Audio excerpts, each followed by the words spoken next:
অতিবৃষ্টি, পাহাড়ি ঢল ও পাহাড় ধসে দেশের ৭ জেলায় ৫১ জন মারা গেছেন। আহত হয়েছেন ৩৯ জন। এর মধ্যে সবচেয়ে বেশি কক্সবাজারে ২৮ জনের মৃত্যু হয়েছে। এই জেলায় আহতের সংখ্যাও বেশি। দুর্যোগ ব্যবস্থাপনা ও ত্রাণ মন্ত্রণালয় আজ রোববার এক প্রতিবেদনে এ তথ্য জানিয়েছে।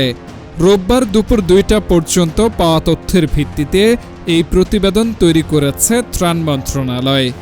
প্রতিবেদনে বলা হয়েছে, সাম্প্রতিক বন্যা পরিস্থিতিতে রোববার দুপুর ২টা পর্যন্ত সারা দেশে ৫১ জন মারা গেছেন।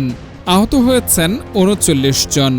তাদের মধ্যে কক্সবাজারে ২৮ জন, চট্টগ্রামে ১৩ জন, মৌলভীবাজারে ১২ জন, বান্দরবানে ৬ জন এবং রাঙ্গামাটিতে ৩ জন মারা গেছেন।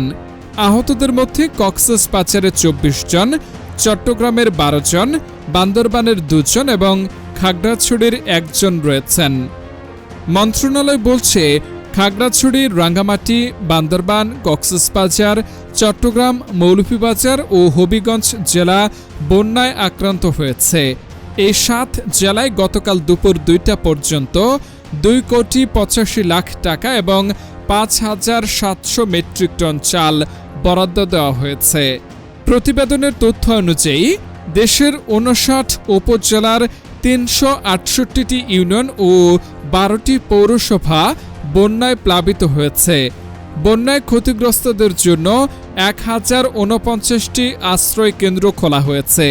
এসব আশ্রয় কেন্দ্রে ৩৮,৪২২ জন আশ্রয় নিয়েছেন।